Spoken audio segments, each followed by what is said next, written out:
Assalamualaikum warahmatullahi wabarakatuh. Waalaikumsalam warahmatullahi wabarakatuh.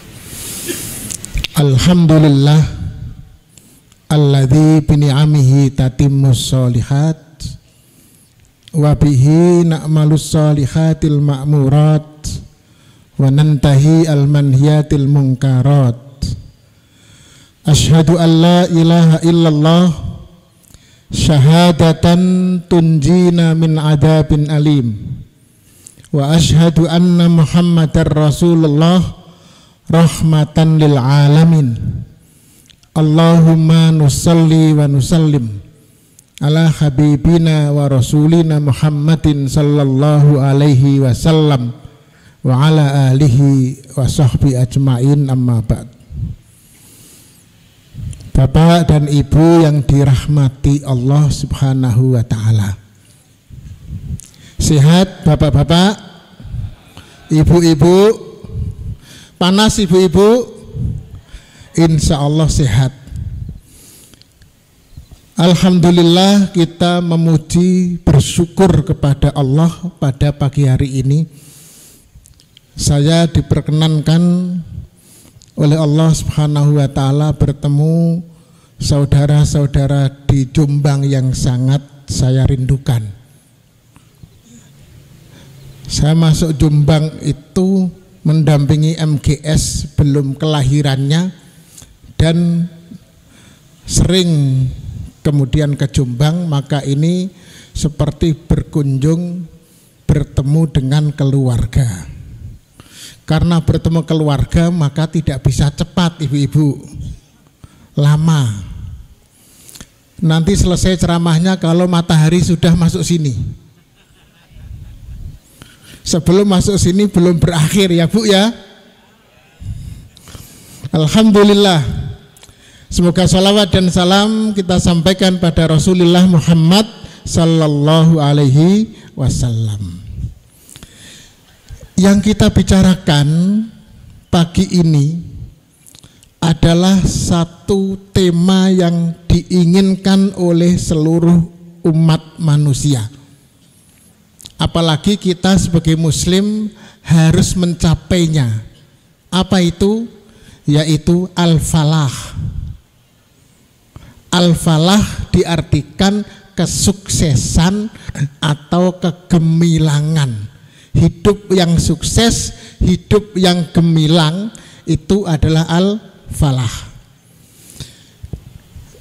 Saya sebenarnya sudah membuat kerpean Bapak Ibu sekalian, 1 lembar. Nggak tahu sudah dibagikan belum nggih fotokopiannya. Saya kopi 500 eksemplar, tapi dikurangi 01. Masih di mobil ya? Wah, nanti dibagi berapa? Nanti biar dibagi dalam bentuk WA dalam bentuk slide saja, nggak apa-apa. Cuman 1 lembar, nggak banyak. Tapi insya Allah 1 lembar ini adalah map hidup. Bisa sehari kita akan bertemu kalau mau disampaikan secara detail. Bapak Ibu yang dirahmati Allah, begini. Saya yakin-yakinnya bahwa kebahagiaan, kesuksesan, kegemilangan adalah buah dari sebuah perjuangan. Itu nggih. Jadi kita semua itu hidup itu berjuang untuk mencapai kegemilangan, kesuksesan, kebahagiaan. Karena itulah maka Allah menyatakan dimulai dengan hayya 'alas shalah. Kalau dapat itu baru hayya 'alal falah.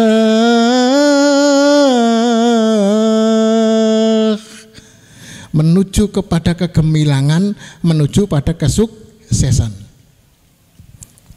Karena itulah maka semua kita ini punya potensi. Jadi manusia itu oleh Allah diciptakan itu punya potensi hingga sampai umur 40 tahun potensi itu sudah agak melemah.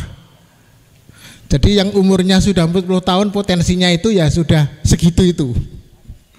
Tapi kebanyakan ini kayaknya masih di bawah 40 tahun semua kok nggih. Saya lihat itu masih kinyis-kinyis kok. Masih di bawah 40 tahun. Jadi potensi itu masih ada. Potensi untuk berkembang menjadi lebih baik dan maksimal dalam posisi kita masing-masing. Nggak bisa diukur dengan orang lain, ya.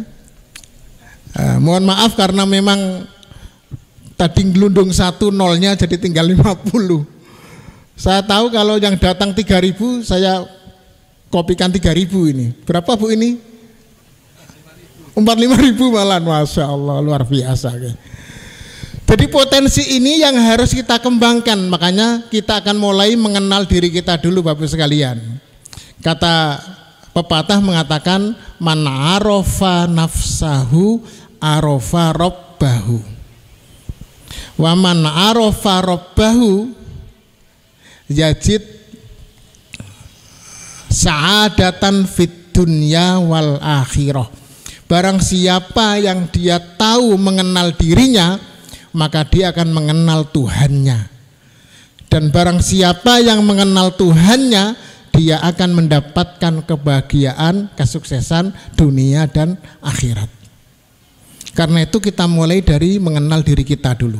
Lah gambar itu memang adalah dimulai dari mengenal diri kita. Begini, kita di dalam hadis Nabi, di dalam kitab Sahih Muslim, lalu diambil lagi oleh Imam An-Nawawi, dimasukkan dalam kitab Al-Arba'in An-Nawawiyah, hadis yang kelima menceritakan tentang penciptaan kita manusia. Jadi manusia itu diciptakan, kata hadis itu 40 hari yang pertama, ya, jumi'a kholku adama, jumi'a kholku bani adama arba'ina, 40 hari pertama itu adalah mudgotan sebagai sigot daging. 40 kedua dia menjadi daging dan tulang. 40 ketiga wa nufikha fihi ruhi, wa nufikha fihi ruhu, lalu roh itu ditiupkan. Berarti 40 hari, 40 hari, 40 hari. Berapa itu? 120 hari. Berarti berapa bulan Bapak Ibu? 4 bulan. 4 bulan itu kita dibuat oleh Allah dalam keadaan fisik dulu. Setelah 4 bulan baru Allah tiupkan roh. Pertemuan antara fisik dan roh, itulah yang nanti menjadi namanya nafs. Nafs itu adalah diri. Seringkali kita salah memahami nafs itu. Nafs itu, nafsu itu selalu dibawa kepada kejahatan. Tidak, nafs itu diri kita. Diri kita itu terdiri dari fisik dan roh, terdiri dari jasmani dan rohani. Maka kalau Allah mengatakan a'udzubillahi minasyaitonirrajim, fala taqtulu anfusakum, janganlah kamu bunuh dirimu. Itu artinya diri itu adalah fisik dan roh. Karena apa? Karena fisik itu awal Allah ciptakan, diberi roh. Pertemuan antara fisik dan roh inilah, jasad dan roh inilah menjadi yang namanya nafas.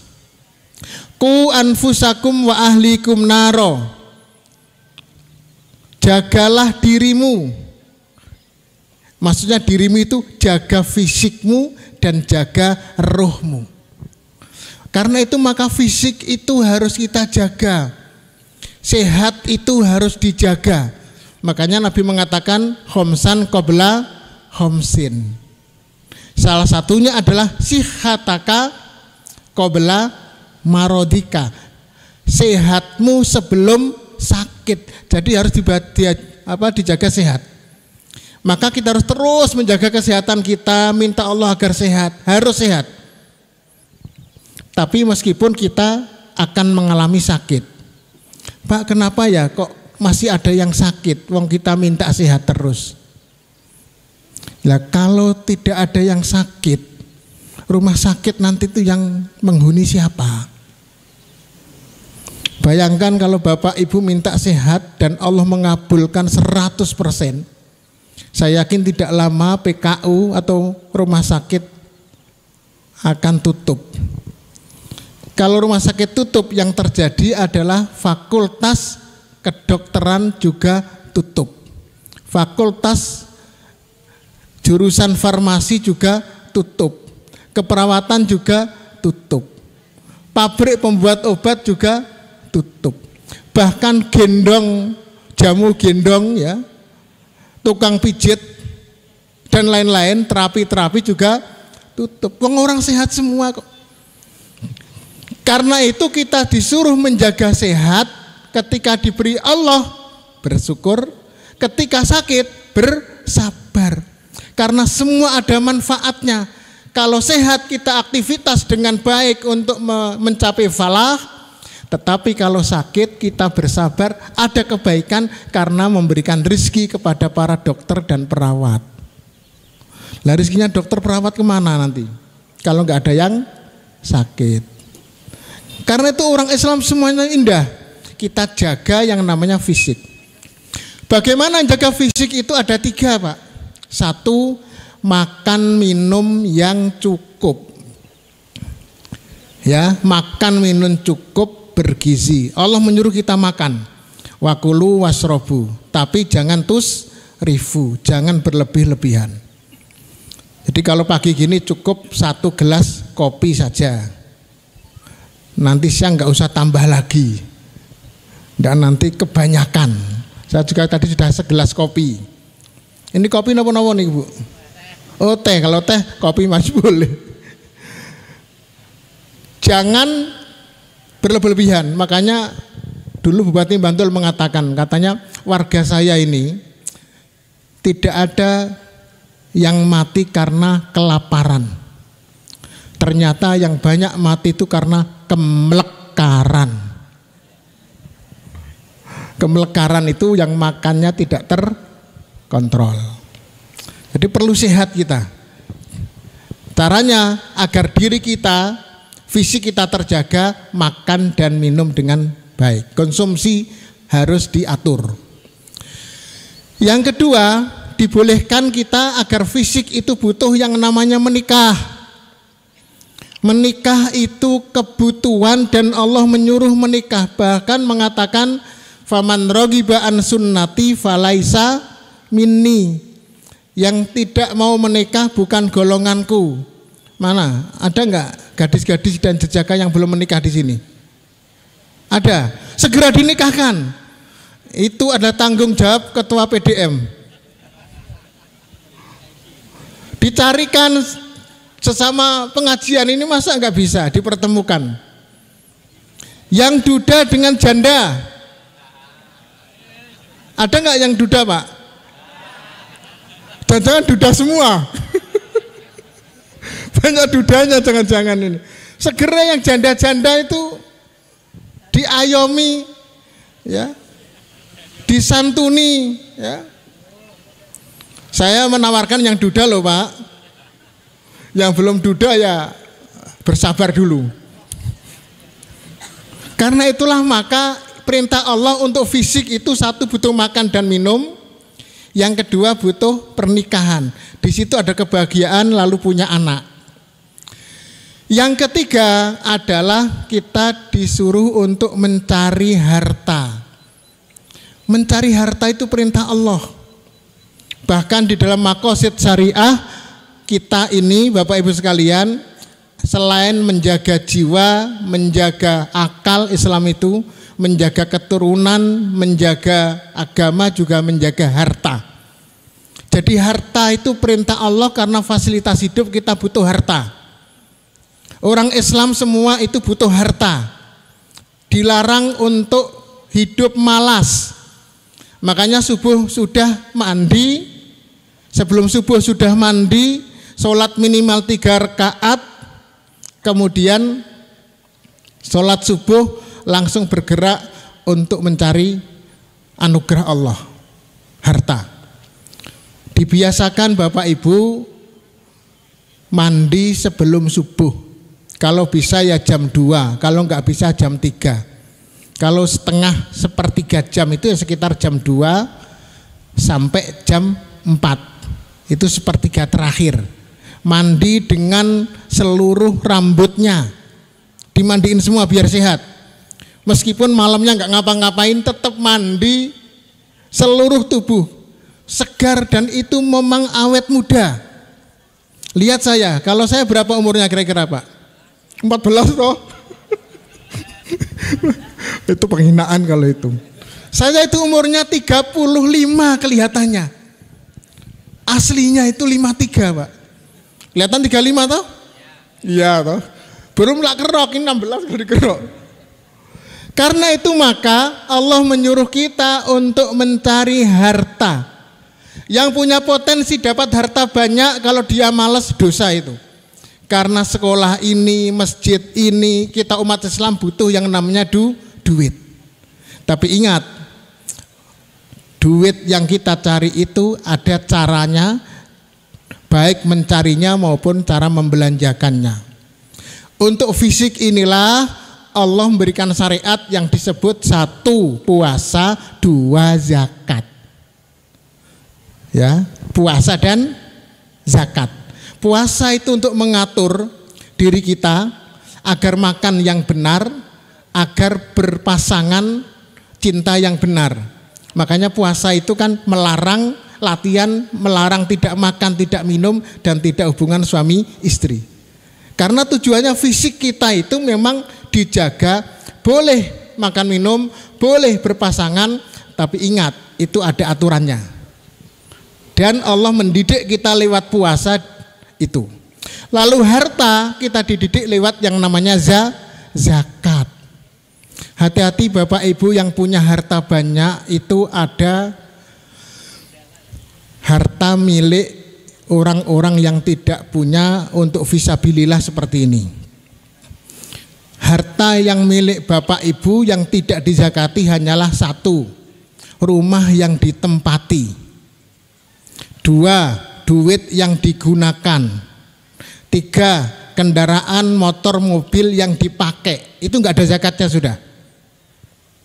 Tapi kalau punya tanah yang lain kok tidak ditanami, kalau ditanami zakatnya zakat pertanian. Kalau enggak ditanami itu namanya adalah investasi. Kalau harganya lebih dari 85 gram harus keluar 2,5% per tahun. Coba sekarang dihitung tanahnya selain yang ditempati di mana saja. Hati-hati dizakati itu.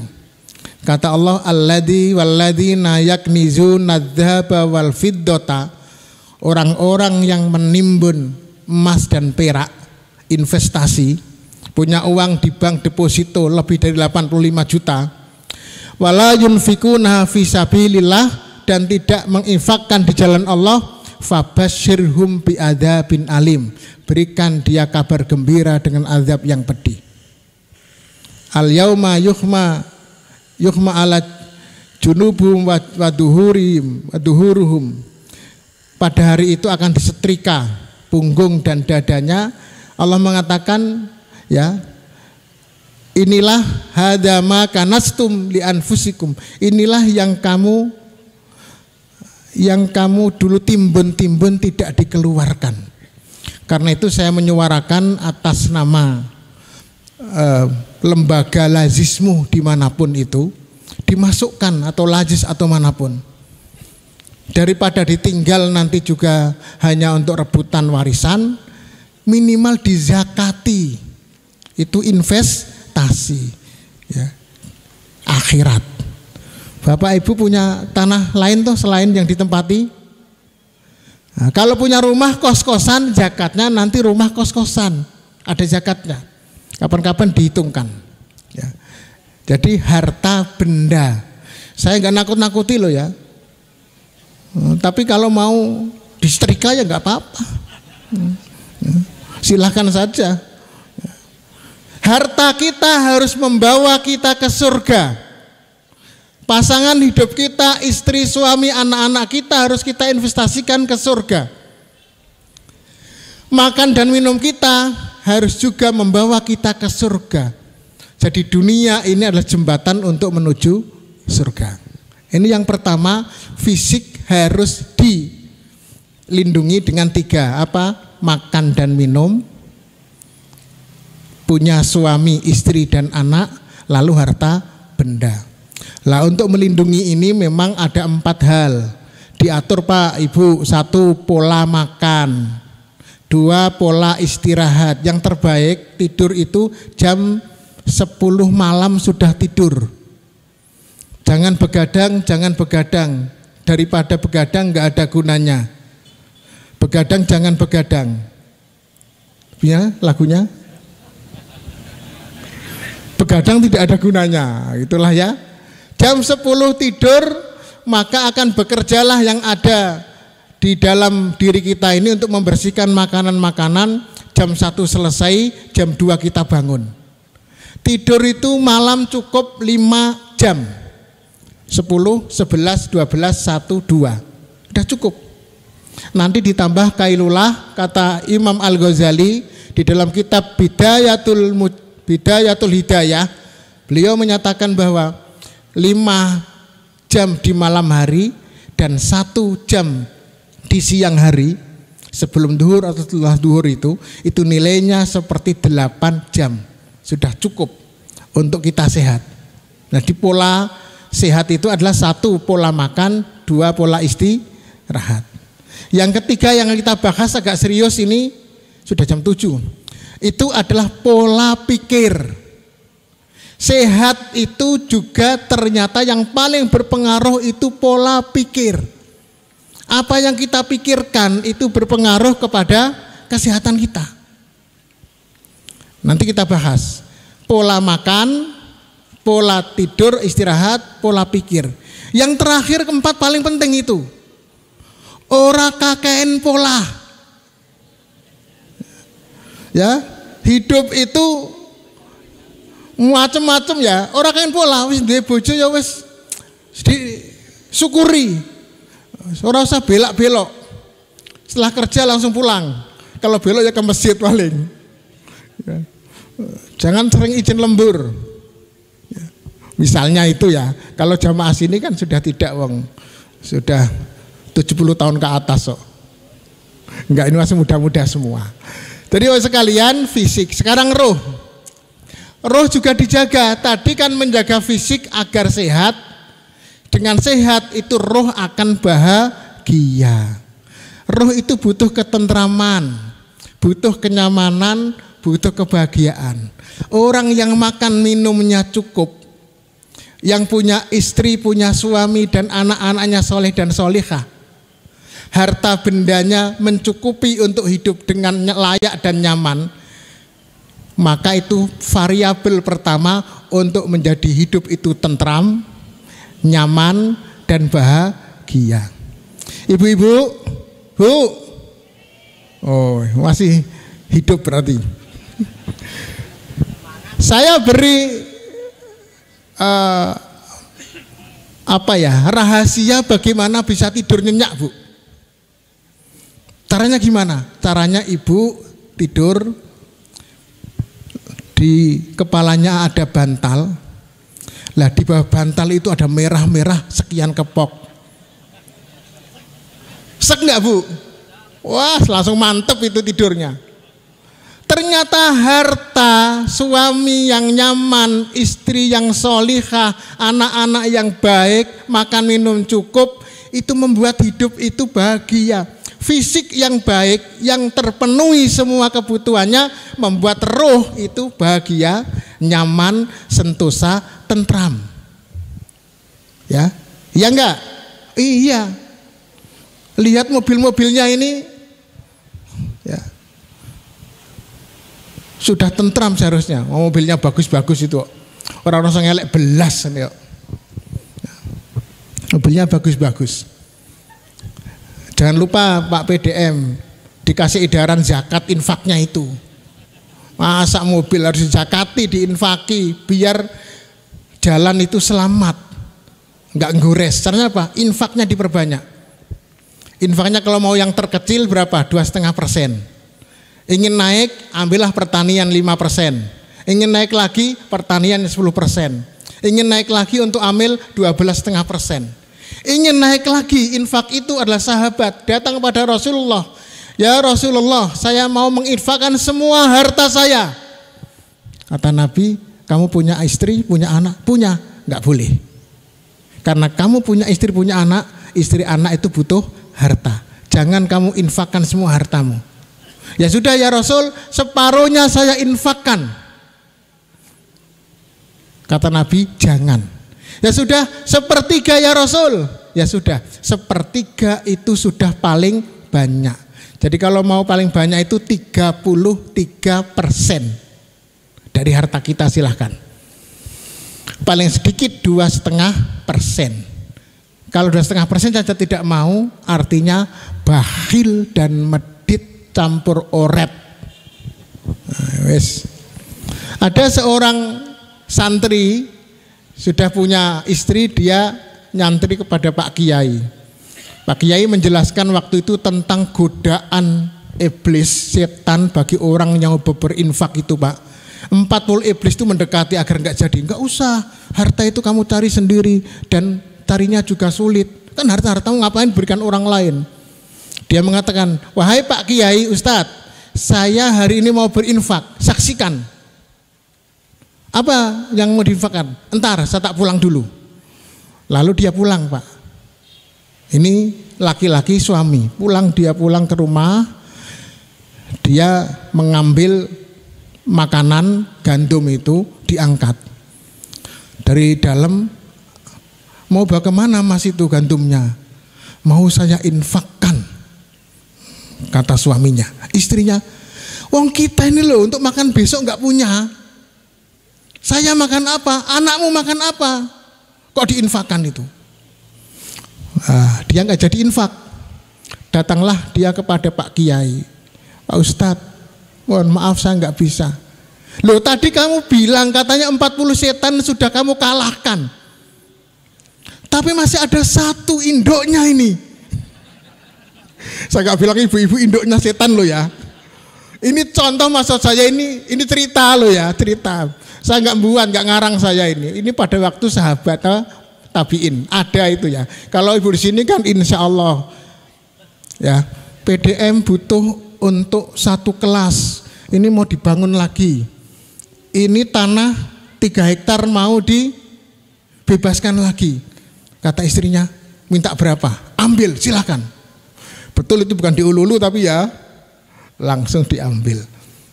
Saya kemarin dapat itu Bu, 5.000 wakaf dari satu orang untuk pesantren modern Muhammadiyah Green School. Jadi pesantren untuk mengembangkan alam dan ilmu-ilmu teknologi terbarukan di Yogyakarta. Lalu dapat lagi 1 hektar untuk pesantren saya yang kedua, namanya pesantren properti. Jadi di sana itu SMA sudah langsung diajari bagaimana mencium tanah itu, kira-kira tanah ini bau duit enggak? Sudah pernah tahu enggak cara mencium tanah bau duit? Nah itu perlu diajarkan. Kalau udah bau duit dibeli, kalau enggak duit enggak usah dibeli. Ini baunya kayaknya duit ini, ya, dibeli. Ya, di Jogja kemarin teman-teman sedang dapat banyak dana. Kenapa? Bau duit tanah karena ada tol itu, mau ada tol. Kita sudah beli dulu. Karena sudah dengar proyek itu toh. Nah, dijual sudah dapat ganti untung yang banyak. Itu namanya kita harus melihat bagaimana kedepannya pembangunan, lalu kita intip. Nah, itu kelihatan bau duit tanahnya. Contoh saja ya. Begitu sekalian, kita penting fisik itu. Tetapi ingat, fisik itu dalam rangka untuk menenteramkan. Kalau fisik untuk tidak menenteramkan gak ada gunanya. Untuk apa kita makan enak-enak kalau hanya berbuah sakit? Untuk apa kita cari harta yang sebanyak-banyaknya kalau bisa 8 keturunan tapi berakhir di penjara dengan pakaian orange. Ini orang ini. Ini contoh ya. Apa gunanya? Masa gaji 200 juta per bulan nggak cukup? Bapak Ibu berapa gajinya? Bapak berapa gajinya Pak? 200 juta toh? Paling nolnya gelundung berapa gitu loh. Ya. Jadi berapapun cukup. Yang enak itu adalah kita gajinya besar, fasilitas ada, tapi kita gunakan untuk ibadah kepada Allah Subhanahu wa ta'ala. Maka tentram bahagia. Saya doakan kita semua sekalian boleh punya tanah yang banyak, alhamdulillah.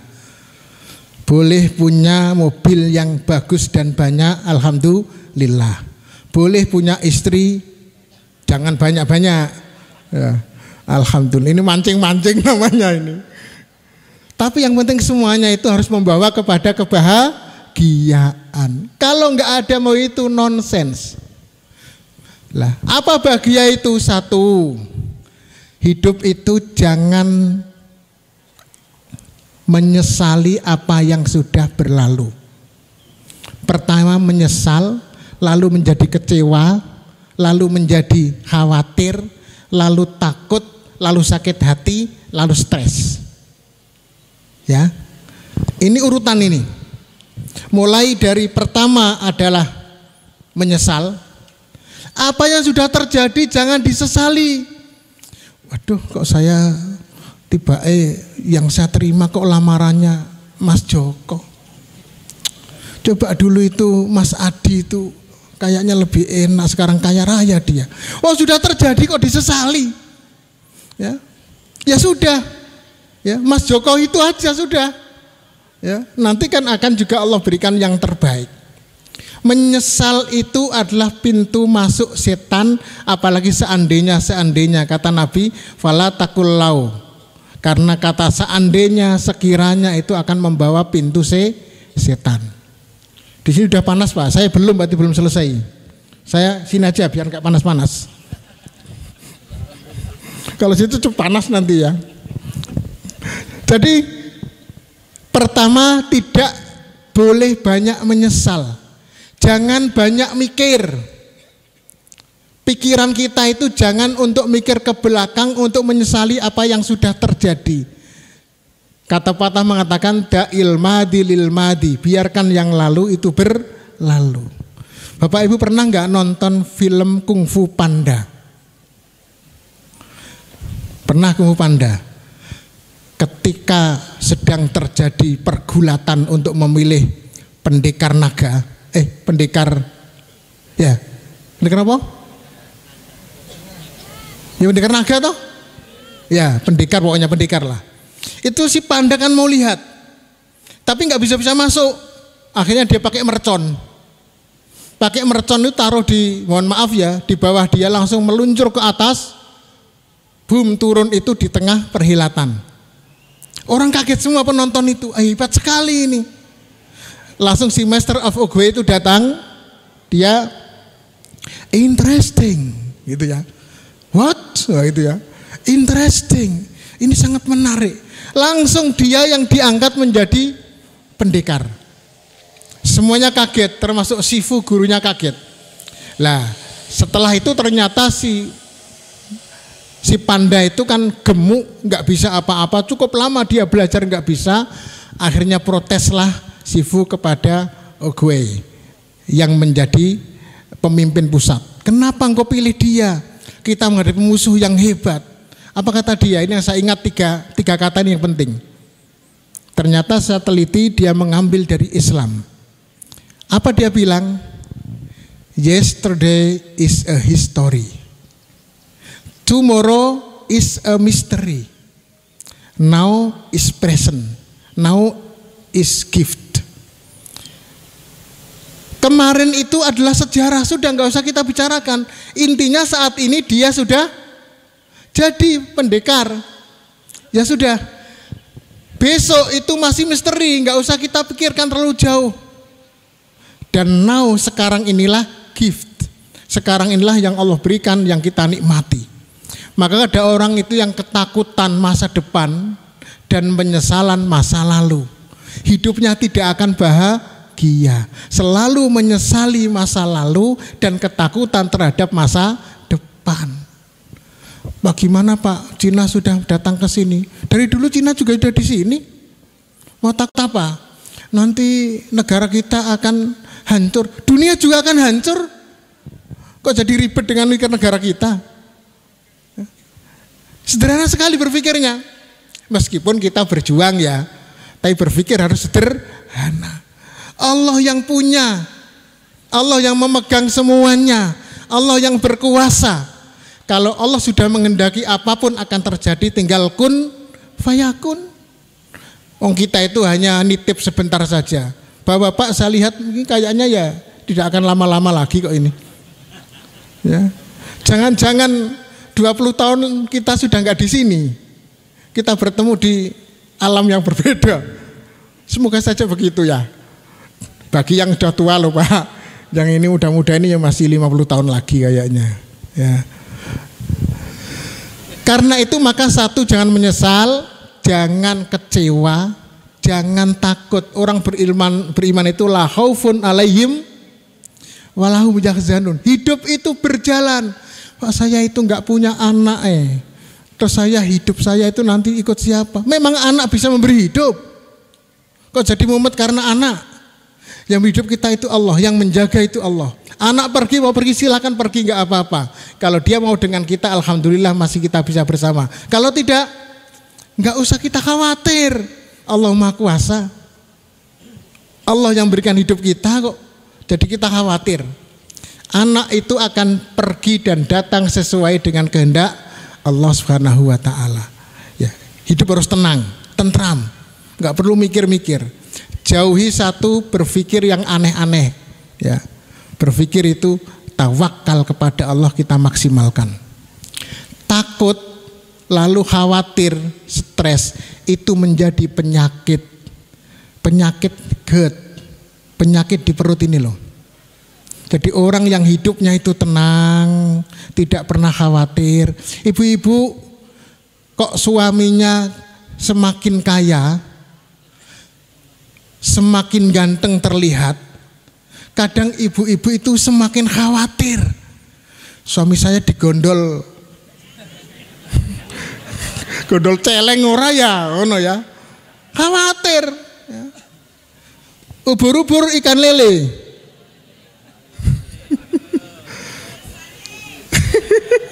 Ubur-ubur ikan lele, insya Allah suamiku setia le. Nah, gitu.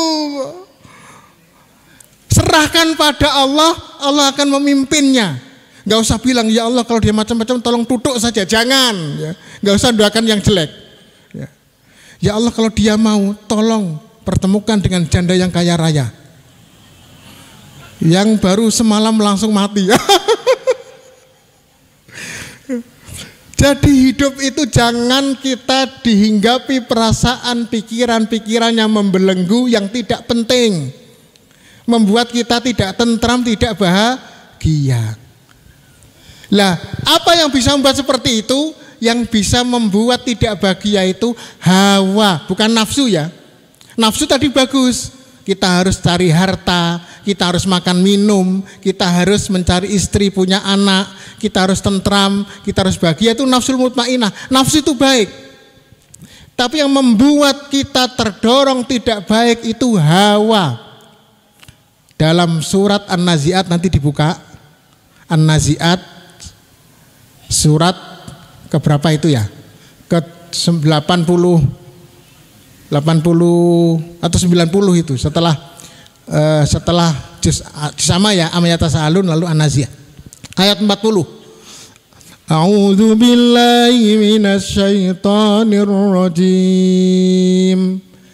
Fa amma man khafa maqama rabbi wa nahan nafsa 'anil hawa fa innal jannata hiyal ma'wa.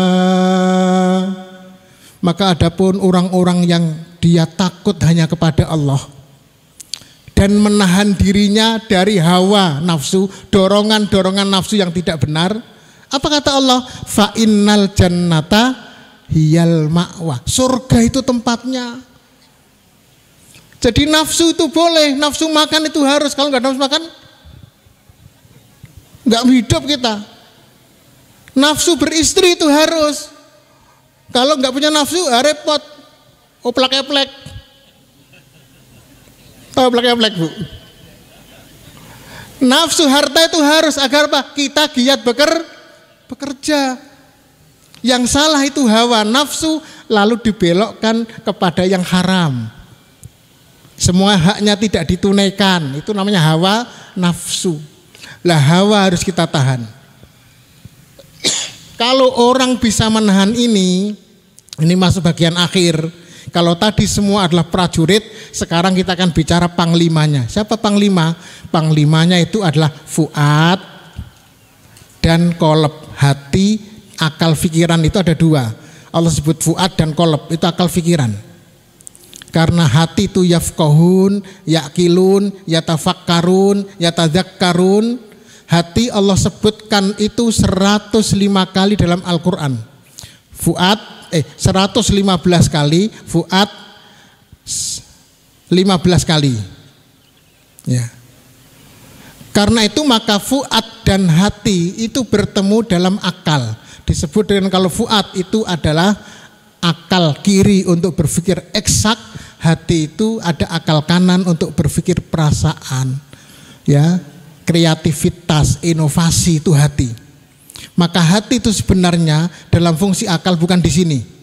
Hati yang di sini itu adalah disebut dengan apa hati itu?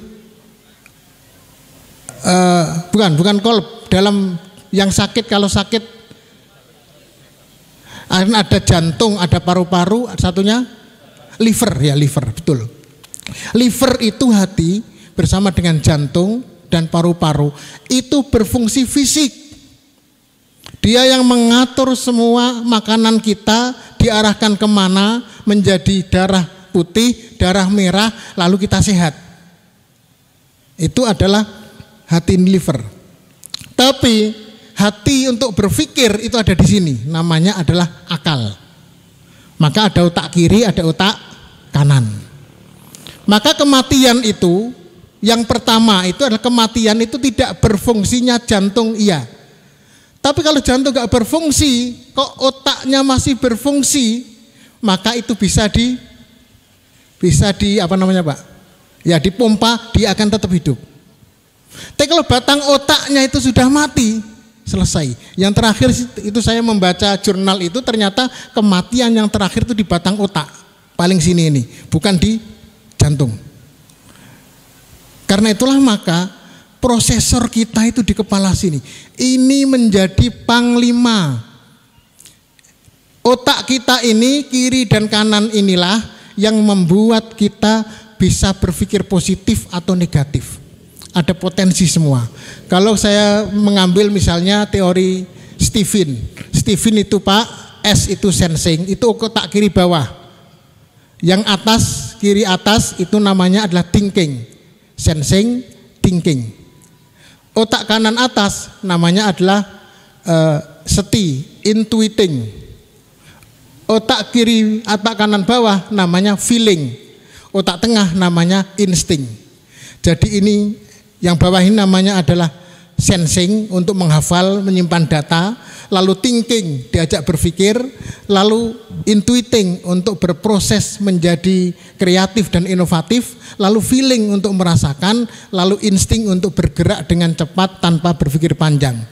Yang tidak punya lima-limanya ini, nggak punya sensing, nggak punya thinking, nggak punya intuiting, tidak punya feeling dan tidak punya insting, namanya adalah sinting. Ya. Nggak punya semua itu. Lah kita itu minimal salah satu ada yang otak kiri, otak kanan yang dominan. Coba tangannya ke atas semua ibu-ibu, terakhir ini masih 10 menit ya. 1 jam toh biasanya. Iya. Nah, sudah mulai panas ya ini Pak. Tangannya ke atas. Langsung dimasukkan. Lihat masing-masing. Yang atas apakah jempol kiri apa jempol kanan? Ibu-ibu jempol kiri atau kanan yang banyak? Kiri. Bapak-bapak jempol kanan. Jempol kiri itu artinya yang banyak dominan itu otak kiri. Jempol kanan itu otak kanan. Makanya ibu-ibu itu sensingnya itu kuat, menghafal. Kesalahan suami 30 tahun yang lalu itu loh. Masih hafal, betul Pak ya? Hafal, gak ditulis itu di sini loh, letak catatannya itu, Bu ya. Lalu berpikir cerdas, matematikanya tentang Soekarno Hatta itu kuat sekali, ya. Makanya dulu ada nyanyiannya Evita Mala itu, bukan Evita Mala, Ici Tresnawati, dana asmara dan dana apa? Dana belanja, oh ya. Dana belanja dan asmara boleh berkurang Pak. Dana belanja jangan berkurang. Ya. Kalau bisa dua-duanya. Panas Ibu? Sudah selesai berarti. Yang terakhir lah kalau gitu. Lah, terakhir sekarang. Untuk biar sehat sekalian lah.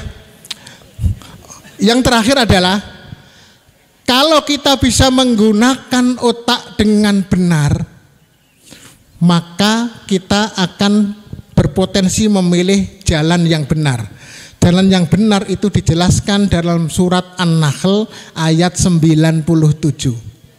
Itulah yang disebut dengan hayatan thayyibah, kehidupan yang baik, yang nyaman, yang tentram.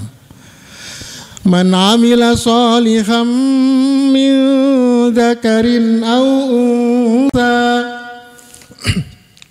Man amila salihan min dzakarin aw unsa fahuwa mu'minun falanuhyiyannahu hayatan thayyibah walanajziyannahum bi ahsani ma kanu ya'malun.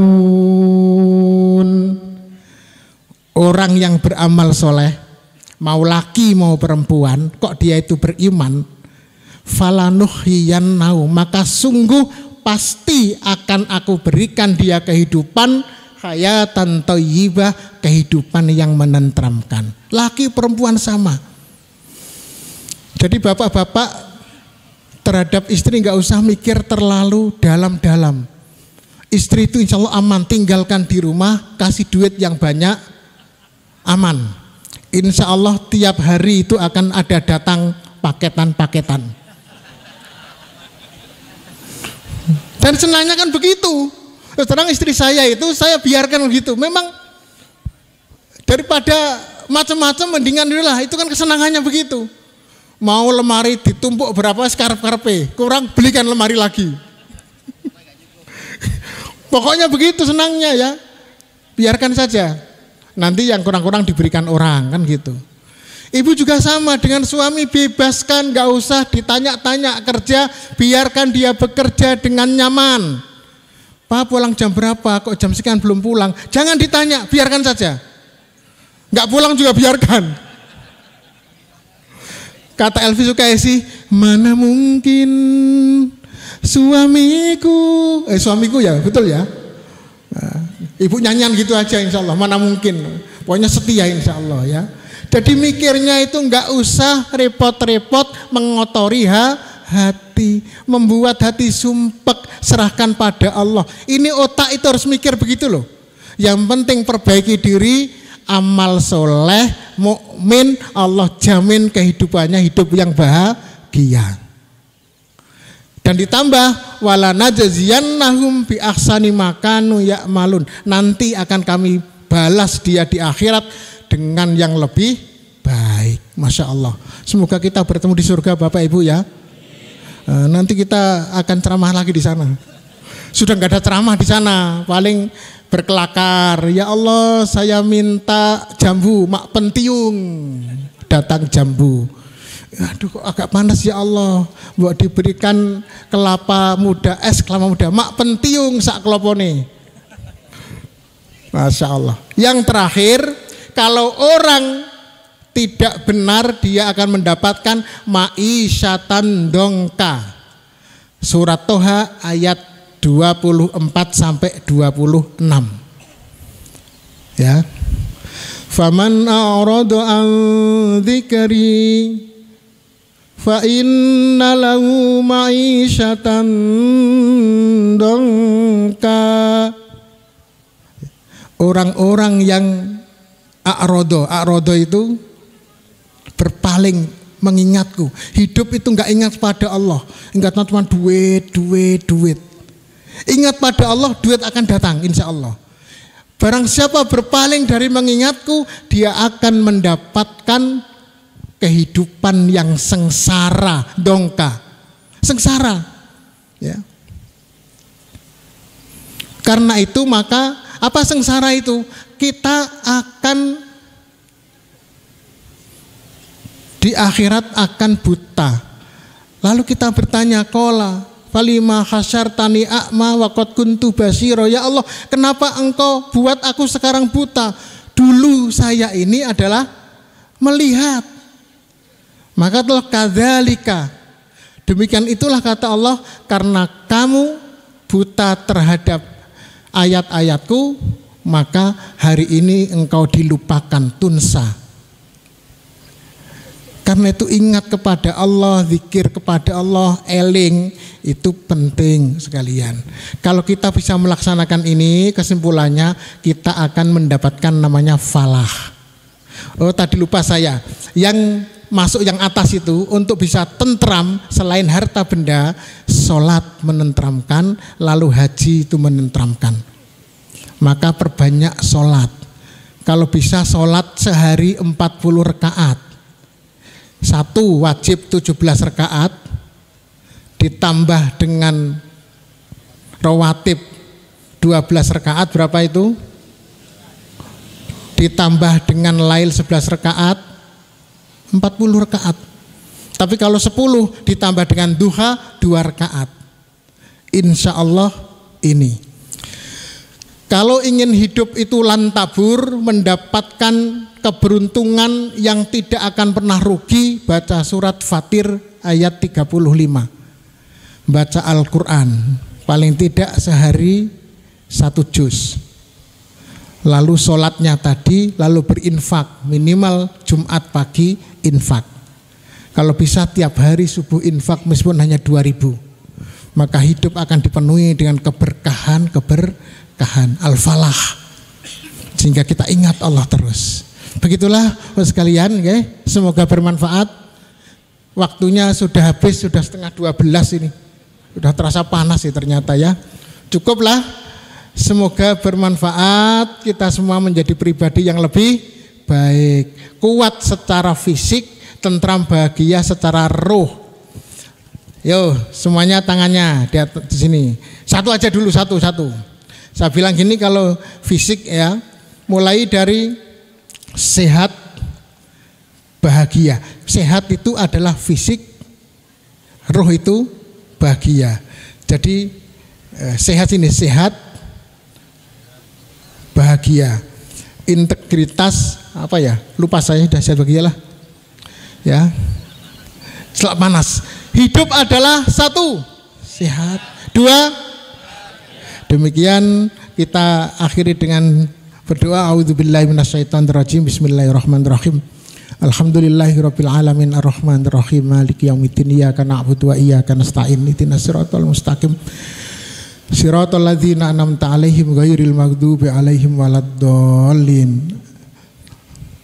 Allahumma sholli ala Muhammad wa ala ali Muhammad kama shallaita ala Ibrahim wa ali Ibrahim wa barik ala Muhammad wa ala ali Muhammad kama barakta ala Ibrahim wa ali Ibrahim fil alamin innaka Hamidum Majid.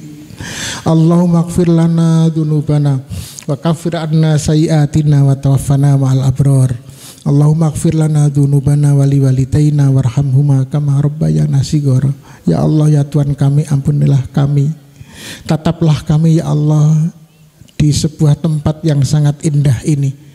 penuh dengan anugerah dan rezeki-Mu ya Allah. Kami mohon ampun kepadamu. Maafkanlah dosa-dosa kami yang terus bertambah.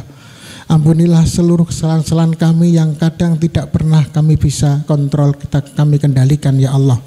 Berikanlah rahmat-Mu, berikanlah kebaikan-kebaikan agar kami selalu mengingat-Mu untuk hidup di jalan yang benar.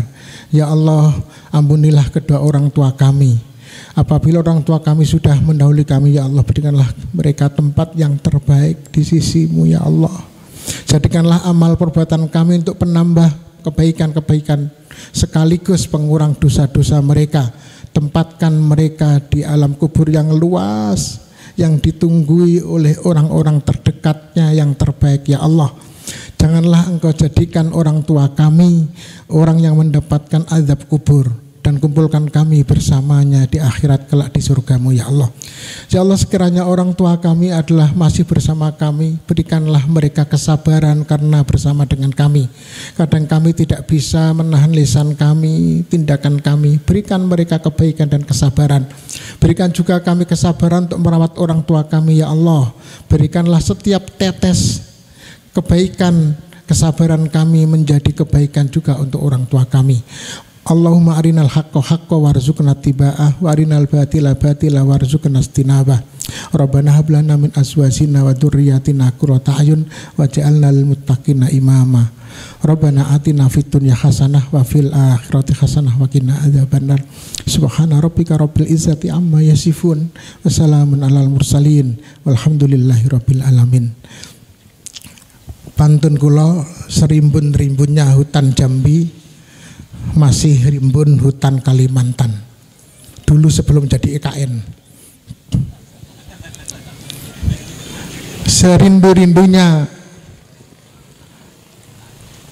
Serindu-rindunya Bapak Ibu yang ada di sini, masih rindu kami yang akan pergi pulang. Terima kasih. Ubur-ubur ikan lele cukup semanten atur kula le. Wassalamualaikum warahmatullahi wabarakatuh. Waalaikumsalam warahmatullahi wabarakatuh.